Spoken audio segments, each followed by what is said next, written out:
nagu siiani sisuliselt on meil praegu sõele jäänud 2 varianti. Kas jätkata seda protsessi, et anda edaspidi Vene koolis, praegu Vene gümnaasiumis õppivatele õpilastele edaspidi haridust ühtse kooli sildi all või siis jätkata edasi 2 eraldi kooliga. Täna meil mingit 3. alternatiivi siin välja käidud ei ole. Selle mõttes, et ka mingit muud reorganiseerimise vastu. Tänaseks on meile välja pannud, kas liita või mitte liita sidus. Ja oled jah? Tead, ma tahtsin küsida, kas tähendab, et me peame hääletama selle Linna volikogu otsuse 17.2.2010 juurde järgmisele? See 16. märts 2011 otsuse projekt, mis on täna innovatsioon. Et tähendab, et me oleme kunagi otsustasime otsuse. Ei, see on uus eelnõu. See vana otsus ei ole meile enam sidus, selle on kohus ära tühistanud. Täna me räägime, see on õigus tühimisele. Meil on õigus loomulikult edasi kaevata, aga Rakvere linnavalitsus asus seisukohale, et mitte tegeleda kohtuliku vaidlemisega, vaid vastu võtta vastavalt kohtuotsuses toodud märkusi, uus põhjalikult argumenteeritud ja motiveeritud seisukoht. See on see vahe. Ja palun.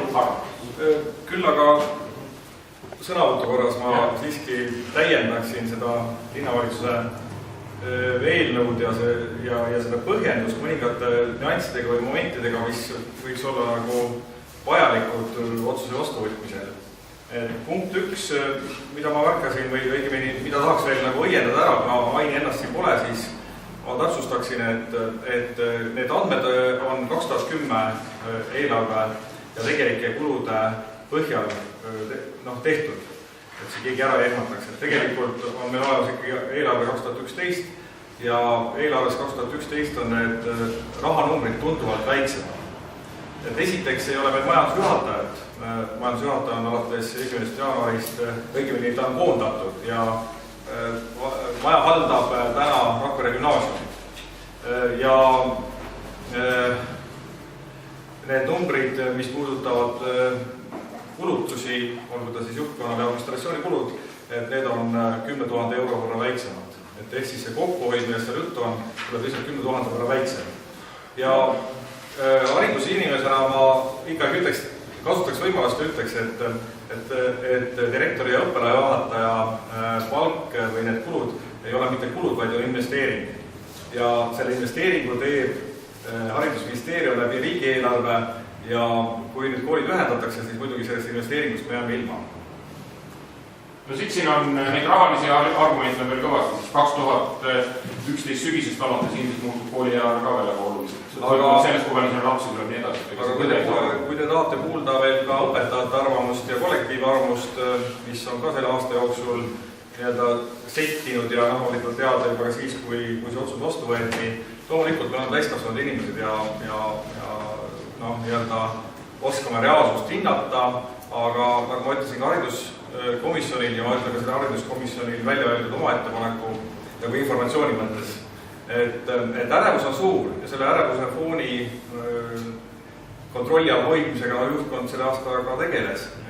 Ja selge on see, et kui lastearv väheneb, õppekoormused vähenevad, õpetajad tahavad teada, et kuidas see tulevik välja näeb. Täna on see hetkel veel lahtine, sest tunnijaotuskavad ja sellised asjad on ju nagu läbi vaatamata või kinnitamata ja seal on see ärevuse foon üsna kõrge. Aga mis sinu hinnangul on, kas seda ärevuse fooni hoiab veel oluliselt kõrgem on see otsustamatus ja ebaselgus, et kas üks või teine otsus oleks tehtud, siis oleks ka ärevus vähem? Ütleme niimoodi, et enamuse meie kollektiivi soov sellist nagu kollektiivi, me ei ole hääletanud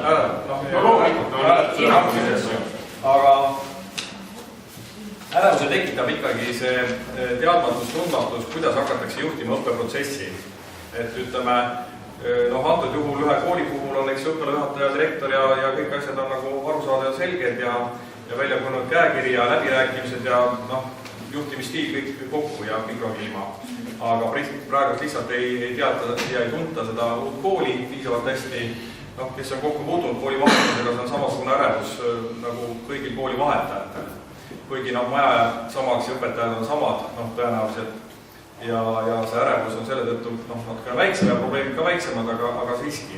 Et siin selles mõttes ma olen nõus hoolekogu esimehega, kes ütles, et need õppekavad ja tunnijaotuskavad, et need oleks võinud olla nagu varem juba selgelt teada, aga õppeprotsess paraku on nii, et juunis me saame alles nagu visandada ja ilmselt hoolekogud vaatavad läbi augustis järgmise aasta tunnijaotuskava. Sellest ei kao ja ma usun ja loodan, et Rakvere gümnaasium pakub nendele lastele kõik võimalikku, mis on ühel koolil võimalik anda.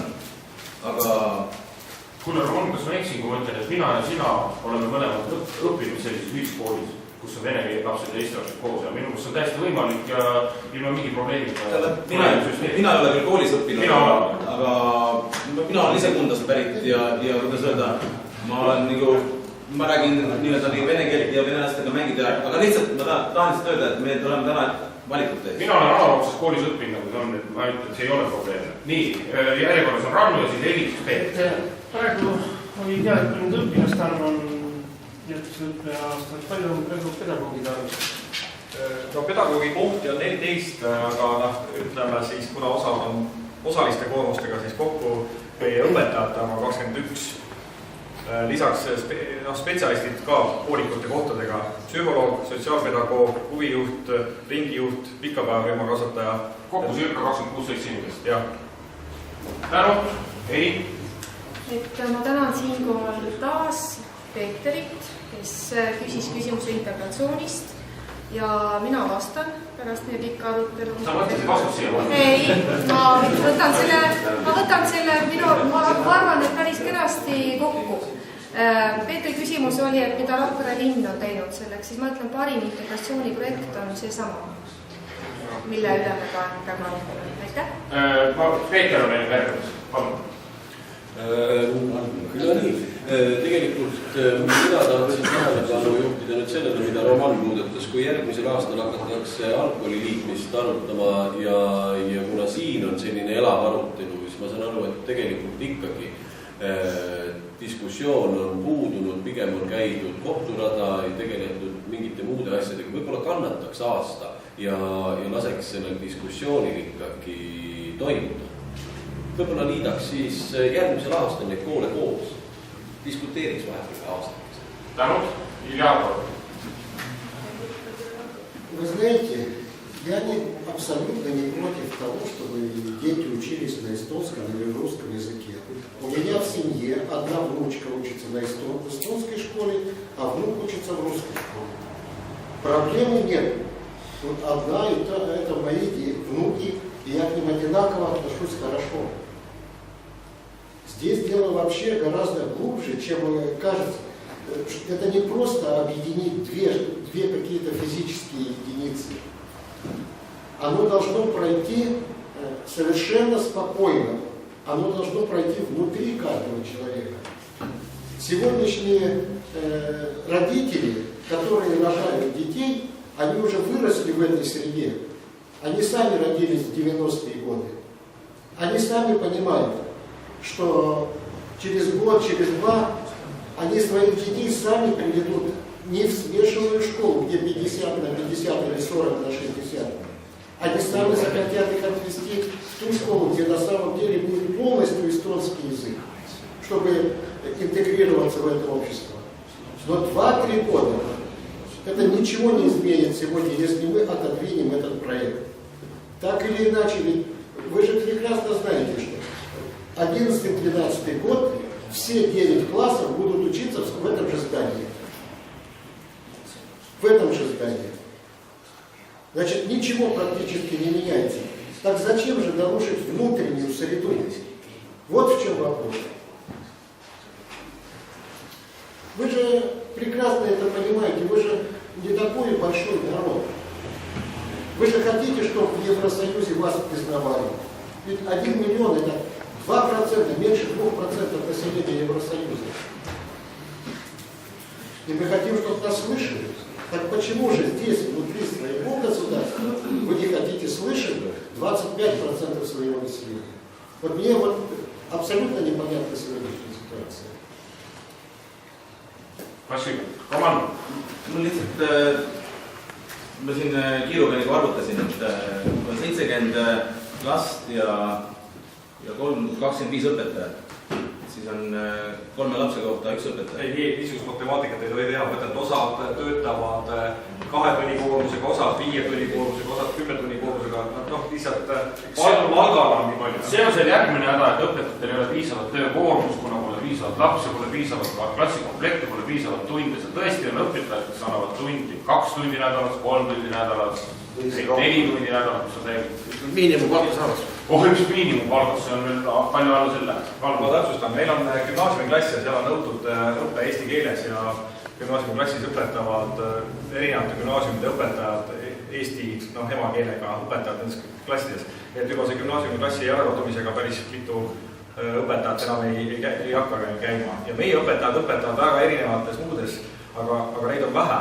Et ehk siis selles mõttes see on paljudes kohtades see probleem, et õpetajad peavad töötama mitmes kohas, mis teenib rohkem. No see on ka Rakvere suuremates kohalikus probleemis. Ja teatud erinevad. Nii, Heli. Mul on ettepanek siiski nagu väga otsustavalt liikuda hääletamise poole. Tohiks ma ka mõne sõna ütelda? Palun, sinust on ära kaudselt väga palju. Aitäh, et jah, isegi imestanud, keegi midagi küsib, et tegelikult vastutus hakkab kandma meie ju. Räägite, midagi küsib. Tähendab, et ega need on rasked otsused ja ebamugavad ja sellepärast ei ole valitsus edasi liikunud, ei riigis ega omavalitsusest on edasi lükatud kogu aeg, aga elu läheb oma rada ja mingil hetkel tuleb need otsused ära teha. Ma loodan, et tänasel volikogul on julgust otsuseid teha, mitte ei vinnutata edasi seda esiteks ja oleme valmis kandma seda volikogu poolt otsusega pandud siis tööülesandeid. Aga mis puudutab nüüd analüüsi asju, siis minul on palve, et see kokkuhoid, mis saab nüüd nõnda koolis tekkida, seda mitte haridusest välja ei viida. Et kui nüüd mõelda niipidi, et see läheks nüüd, ma ei tea kuhu, kuskile targamaja või jumal teab millele, siis ma sellega nõus ei ole. Kõik see ressurss, mis seal peaks olema, peaks jääma sinna samasse majja. Alates need põrandad, mis on, seal on käinud inimesed, te näete, mis need põrandad on seal.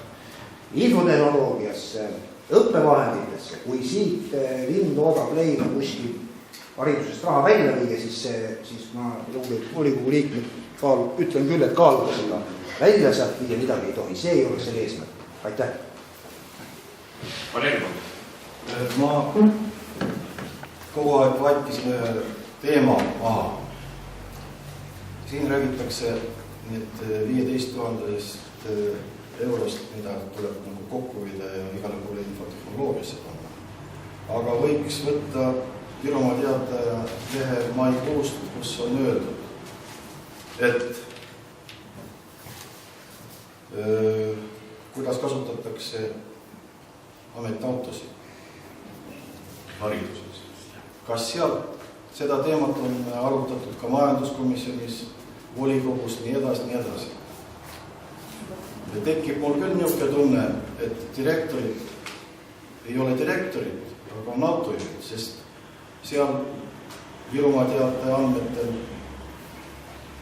kulu reaalgümnaasiumi direktoril on üle 100 000, kuskil 130 000, reaalgümnaasiumi üle 130 000 ja Rakvere gümnaasiumil ligi 100, kuskil 95 000, kus juures Vene gümnaasiumi direktori kulu, nagu siin kokkuhoid on 16 000. No, kus nüüd hoitakse kokku 1000 eurot. Sest kui hakata niimoodi kokkuhoidu tegema laste haridusel või laste psüühika peal, siis mina küll ei toeta sellist kokkuhoidu. Ennem võib leida teisi kohti, kus kohas seda kokkuhoida. Ma vaikisin kogu aeg, aga kõik seda teemat teavad. Tänu, palun. Kas on veel sõnapoolt?